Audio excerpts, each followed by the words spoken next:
10. We are pretty much just like you. This is the true joy in life, being used for a purpose recognized by yourself as a mighty one.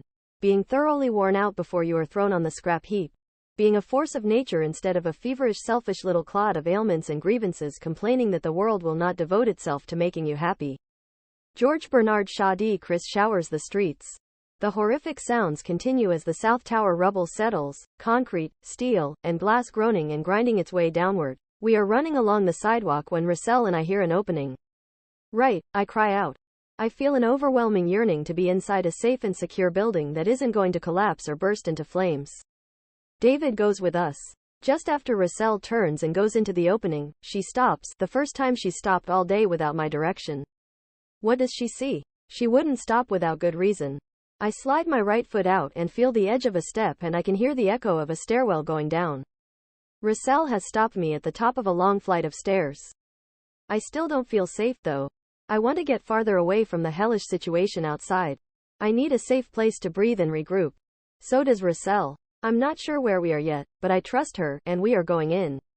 We've already navigated down 1,463 stairs today. What are a few more? Forward, I say. We rush in, leaving the death and destruction and chaos behind. At least for a while. David wipes at his eyes and tries to make out the sign, Fulton Street Subway Station. As we walk down the stairs, we're rubbing our eyes and wiping our noses and brushing off the dust as best we can. I'm coughing and snorting, trying to clear my lungs. Russell is panting, then she sneezes a few times. I wonder what she's doing. Going through something like this must be pushing beer to exhaustion. But she doesn't show any strain. Her walk is light, steady, and sure. The noise of the tower settling, along with the emergency vehicles and frenzied voices outside, must be alarming to her sharp canine ears. But she gives no sign that it bothers her. We reach the bottom of the stairs and discover a larger space. It turns out to be a small arcade leading into the subway station. Here crying. I can't see. My eyes are full of dirt. A woman wails, I can't see. I don't want to fall into the subway. I give Russell a nudge with the harness, and we walk toward the voice. I'm no superhero, but I think I can help. I reach out with my right hand and touch her arm. She quiets. I gently take her arm and tuck it into mine. Please don't worry. I keep my voice measured and low. I am blind, and I have a guide dog named Russell. She will help us and keep us from falling down the stairs into the subway. Russell stands quietly, waiting. The woman responds, clutching my arm. This time the blind really is leading the blind, but why should that be unusual? After all, helping this lady is what teamwork is all about. I hear someone coming up the stairs from farther down in the station. It's a man, he says his name is Lou, and he works in the subway. Follow me, he says, his voice urgent. Other refugees have wandered in from the street, and now there are 8 of us. Lou leads the group down the stairs and a hallway and then through a doorway into the employee locker room. It's quiet inside, clean and cool. An oscillating fan stirs the air. There is a water fountain against the wall, and we take turns cleaning up and washing out our eyes and mouths. Water never tasted so good. Russell flops down to rest on the cool floor. When not at the water fountain, we sit on the locker room benches and rest. My head is spinning. So much has happened in such a short time, and my mind reels, going over the events and trying to make sense of the explosion, the fire, the freight train, waterfall noise, and the dust cloud. But even though my mind is racing, trying to put the pieces together in some sort of order, my heart is calm and peaceful. I relive the sound of the buildings of lapse and my desperate prayer. God's voice was too clear. And I still found that same inner peace, even though we almost died. I know others have died. There could be hundreds or even thousands who have perished in the fire, the building collapse, or from the debris. I could have so easily died if the building had fallen a little differently, if we had taken a different path, or if we had moved at a slower pace. What if we bad worked for a while longer trying to shut down the computers in the office before we left? We could still be in the stair. Well, right now. But we are not. Russell and I are here, safe for the moment, underground with a guy named Lou. God spared my life and he spoke to me. There must be a reason. But I don't have time to figure it out because just then, a police officer bursts into the locker room. He is covered in dust too. The air is starting to clear, he says. It's time to move out. I have orders to evacuate the station. I check my watch. We've been in the station about 10 minutes, but we follow his orders. Who knows what else is going to happen? I'm anxious to get out and farther away from this whole area. I want to know what is going on, and I want to try to call Karen again. She must be frantic. Instantly Russell stands up with me, ready to work. As a group, we follow the police officer, walking quietly. What will we find outside? Once, Karen and I were visiting her brother, who lived in the Downtowns of Idaho. It was a beautiful day, and we decided to take a walk. His 9-year-old daughter asked me a surprising question: how can you go take a walk? Of course she meant no offense, but her question put into words a common misconception, that somehow blindness equates to a lack of ability, or even to incompetence. Even though she had spent considerable time with me while we lived in New Jersey, she still couldn't conceive of how a blind person could walk independently. If there is just one message about blindness that I could share with sighted people, it would be this: it's okay to be blind. It won't ruin your life or drain away all joy and satisfaction. It won't strangle your creativity or lower your intelligence. It won't keep you from traveling and experiencing life in other places. It won't separate you from friends and family. It won't keep you from falling in love, getting married, and having a family of your own. It won't prevent you from getting a job and making a living. Blindness doesn't mean the end of the world. And with technology and education, blindness can be reduced from an all-consuming disability to just another human limitation, of which there are many. There is more to life than eye function. The legal definition of blindness is visual acuity of less than 22/100 with correction or a field of less than 20 degrees. There are people all over the spectrum in regard to sight. Some people can see light but cannot discern objects. Some people have fuzzy vision but can still navigate and walk down the sidewalk without help. Some people see nothing. So how do you define blindness? The human definition of blindness, according to Kenneth Jernigan, a civil rights pioneer for the blind and past president of the National Civil Regiment of the Blind, is a little different from the legal definition. A person is blind to the extent that the individual devise alternative techniques to do efficiently those things which he or she would do if they had normal vision. So blind people are still able-bodied, with full command of their intelligence and abilities. They just use alternative techniques on their journey through life. And sometimes those techniques can even be superior to the techniques of light-dependent people. Laura Sloat is a managing director for a Wall Street investment management firm. She has been blind since the age of 6. In an interview with the New York Times, she talked about how she reads constantly for her job, spending hours keeping up with the news from the Wall Street Journal and other industry news sources. She uses her computer's text-to-speech system to play the Easymoment magazine aloud at the pace of 300 words a minute. At the same time, an assistant reads the Financial Times to her, and she devotes one ear to the paper and the other to the magazine. If you happen to call me on the telephone while we are talking, I may also be catching up on email or reading documents at the same time. So during our conversation, you just might hear a low-pitched, digitized man's voice muttering in the background. Once you get the hang of it, it's not that difficult to keep up with a screen reader at high speeds, and it's not uncommon for blind people to listen to screen readers at 300, 400, or even 500 words a minute.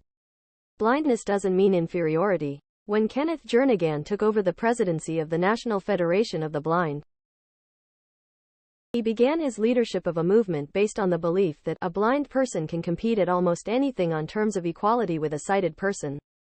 Currently, there are successful blind architects, engineers, attorneys, doctors, teachers, scientists, mathematicians, businesspeople, musicians, and artists. A war veteran named Scott Smiley, who lost his sight to a massive car bomb in the northern part of Iraq, is the Army's first blind active duty officer. He also competes in triathlons, skis, and jumps out of planes. He has summited Mount Rainier and surfed solo in Hawaii. Eric Weihenmayer is a mountain climber who became the first blind man in history to reach the summit of Mount Everest. He has also conquered the 7 summits, climbing the highest peak on every continent. David Blunkett is a member of Parliament in Britain. Blind since birth and raised in a very poor family, he served as Tony Blair's education secretary, then served as Home Secretary from 2001 to 2004. A blind photographer named Pete Eckert recently won a major photography competition in New York City. His work was singled out over hundreds of submissions from photographers in 14 countries. I am not bound by the assumptions of the sighted or their assumed limits, he said in a recent interview. The camera is another means of making art to me. In a recent conversation, Mark Maurer, the current president of National Federation of the Blind, was asked for a list of professions that are still largely off limits to blind people. He came up with 2. Professional sports are very visually oriented, and while blind people participate in athletics all the time, to be a competitive football player with the technology available is quite unlikely. The second area off limits to the blind is any job that requires professional driving. Beyond those two, I haven't identified any others, said Dr. Maurer. While pro football might be off limits for a while, driving blind could just be in my very near future.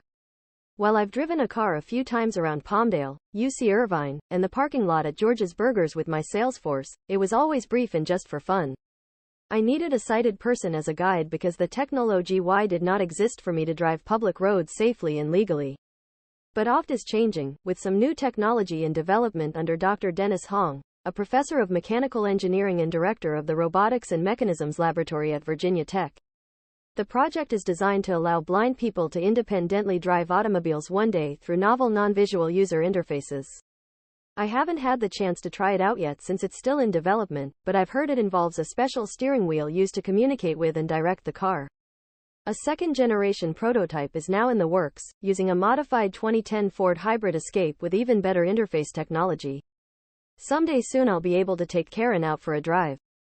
The technology revolution that began with Ray Kurzweil and his reading machine for the blind is still rolling, with the need for technology in the blind community driving innovation in the larger business community. The success of the reading machine also demonstrated that addressing the problem of blindness by building a piece of technology that is useful for blind people means there quite often will be additional technological developments resulting from that piece of technology that would be useful and sellable to the rest of society, said Dr. Maurer. The needs of blind people are driving technological advances for all drivers. Besides the smart driver technology that, when adopted by the big automobile manufacturers, will help make driving safer for everyone, blind technology has been adopted and developed for many other uses. There are some extraordinary GPS devices in development that will make it to the sighted market at some point.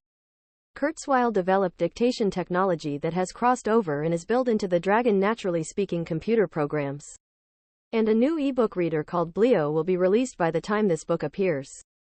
Bleo is a platform-independent piece of software first developed for the blind, but now available for all to read books and magazines on a computer, phone, or other mobile device. The Bleo will read books out loud, using lifelike, natural voices dubbed Samantha and Tom, and will provide full-color pages in brilliant 3D for the sighted. Helping to drive these advances is National Federation of the Blind, NFB, the oldest and largest national organization led by blind people for blind people. There are 50,000 members across the country, and most of them are not mountain climbers or army platoon leaders, just regular folks. We who are blind are pretty much like you, a sighted person, said Dr. Maurer. We have our share of both geniuses and jerks, but most of us are somewhere between, ordinary people leading ordinary lives. The NFB works hard to help ordinary blind people. Right now there are an estimated 1.8 million blind people in the U.S., blind, meaning they have 10% or less of vision remaining and can no longer effectively operate as a sighted person. But with its 50,000 members, NFB is making a significant impact on the blind population with its message of empowerment, a strong sense of community, and the education, tools, and resources offered to the blind by the blind. It is by far the largest organization of blind persons in the country and is the strongest representative of the blind in the nation. The NFB serves as a watchdog organization. For example, the Federation recently filed complaints with the government against Amazon, the mammoth online bookseller, to urge them to make the Amazon Kindle e-reader accessible to blind readers. The Kindle does have a primitive text-to-speech interface, but there is no method for people to get at the menus and operate the e-reader non-visually. When the Kindle DX was marketed to colleges and universities for students to use in place of printed textbooks, Dr. Maurer said he remembers thinking, "Wait just a second, now. You're creating a barrier to reading. Blind people have as much right to read as anyone else. Reading is a fundamental right, it has to be, otherwise you're creating two groups, one that is literate and one that is not." The NFB is also working with the federal government to provide raised markers on paper money so blind people can distinguish one denomination from another. I get around this by putting special folds on my cash bills, a different one for each denomination, so I can tell the difference. An unscrupulous person could still try to cheat me when making change. But my trusty KNFB reader has a special currency mode and can read bills. The NFB has also been lobbying car manufacturers to add sound to electric cars, which are almost silent. Think about it. If you are blind and walking through a parking lot, an electric car with a virtually silent engine could easily make short work of you if its driver didn't happen to spot you first. This effort is meeting with some success. Recently, Nissan added a soft whine to the Nissan Leaf's engine. The noise fluctuates in intensity with the car's speed and makes a clanging sound in reverse. Other car manufacturers are working on similar projects. Congress just passed a bill signed into law by the President on January 3, 2011, to require the government to research methodologies for quiet vehicles to provide audible sounds for the safety of all pedestrians and to create rules which will require manufacturers to incorporate appropriate audible signals in all quiet cars. This law came about because of the imagination and active participation of the 50,000 members of the National Federation of the Blind. I grew up in the sighted community, mainstreamed by my parents. For the most part, one never got the chance to be around other blind people and had no sense of the larger blind community. I thought I was doing pretty darn well on my own with my guide dog Squire. And because I did well in school, I began to develop a hit of an attitude, especially toward blind people who struggled more to cope with the challenges. In reality, I didn't even know how to use a cane yet, and I was locked in my own little academic world, unaware that there were other blind people out there who might have something to offer me, and me to them. That all changed when I got involved with the NFB. I first became aware of the organization when I won a scholarship my senior year of high school and went to the NFB State Convention in California to pick it up. Kenneth Jernigan spoke. I listened, opening up to the possibility that I could learn something from this group of people. Jernigan was an engaging, charismatic speaker who had that magical quality of being able to energize and inspire people to new ways of thinking. He was fearless and he was brilliant. His talk was an elegant argument against the status quo and a clarion call for change. You can read the text of one of his best-known talks at the back of this book. Jernigan wanted nothing more than a revolution, a civil rights movement for the blind. One left with my head spinning. His voice rang in my ears. The real problem is not the blindness but the mistaken attitudes about it. These attitudes can be changed, and we are changing them. Later that year, I went to a 6-week college prep course by the California State Department of Rehabilitation for incoming blind college freshmen. It was my first exposure to living in a community of blind people and my first time using a cane. I didn't want to seem ignorant, though, and bought a cane from the Braille Institute a few days before so I could try it out and do some practice. I quickly got the hang of it. One night my mobility instructor issued a challenge. After dinner, we would see who could make it back to the dorm first, him or me. He would wear a secure blindfold. Game M. The instructor and I worked our way back neck and neck until we hit a large parking lot with a lot of ins and outs. I found my way pretty quickly, drawing on my hard-earned echolocation skills. My poor instructor got lost, poking around the parking lot with his white cane for almost 2 hours. As you might imagine, this little exercise did nothing to throttle down my ego. In college I was busy with academics and my radio show, but my senior year, a guy named Don Brown, president of the Orange County chapter of the NFB, called me up and talked me into joining. A couple of years later, I was nominated for president of the chapter. But I started to feel like an outsider, and it seemed as if people were a little standoffish. I called organization leader Gary Mackenstadt. He told me the truth. Michael, you're arrogant. People here have a lot more experience than you, and it's up to you to get to know them. I felt as though I'd walked straight into a telephone pole. 20. You are not the only blind person out there. There are a lot of other blind people who have worked together and shared experiences. It can't always be your way. You have to meet people in the Mickey K. Gary cared enough about me to share the truth in love, and it was a much-needed wake-up call. He became a mentor to me, and I realized there was a big world out there in terms of the blind community. But in order to join it and be a contributing member, I needed to offer myself for service, not act like a know-it-all who was there to set people straight.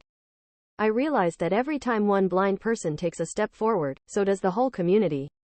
After that much-needed attitude adjustment, my involvement with NFB grew, and when I eventually found myself working for them on the Kurzweil Reader, I got the opportunity to meet the movers and shakers in the organization.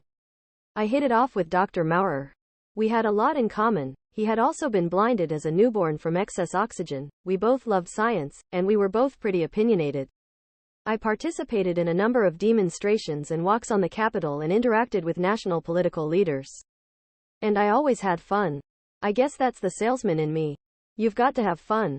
In my early NFB days I spent some time with Hazel ten Broek, wife of NFB founder Jacobus Chick ten Broek.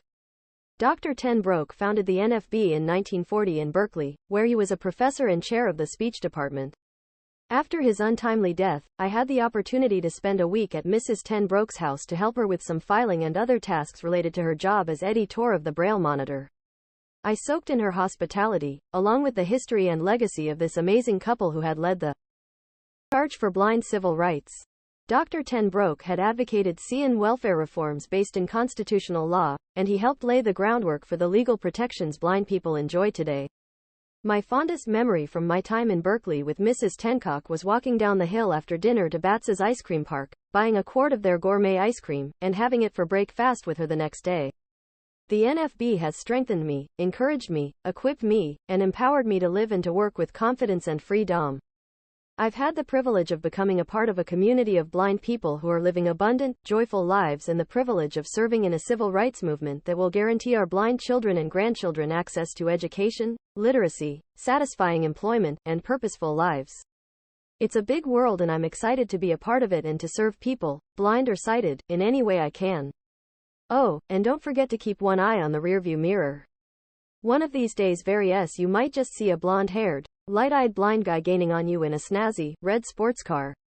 After being ejected from our subway station refuge, we climb the stairs and pass back through the door to the outside. There are no cars, but I hear people walking and running. No one is uitg much. It's still smoky, but most of the cloud has passed, and the part that lingers is slowly settling onto the street, covering the debris in a thick layer of concrete dust. The sunlight feels. David speaks. Wis' voice is full of shock and fear. There is no tower 2, he says. All he sees is a pillar of smoke hundreds of feet high. It's unthinkable. I can't wrap my mind around it even though I felt the vibration of the collapse and heard the noise. I search for some other explanation. Is it possible the smoke is hiding the tower? No, says David. His voice is flat and toneless. Mike, the tower is gone. We stand there for a moment, David and I. We clasp hands. Tower 2 has died, but we are alive. 2 men and a dog. We turn and walk west on Fulton Street, away from the World Trade Center. It's time to go home.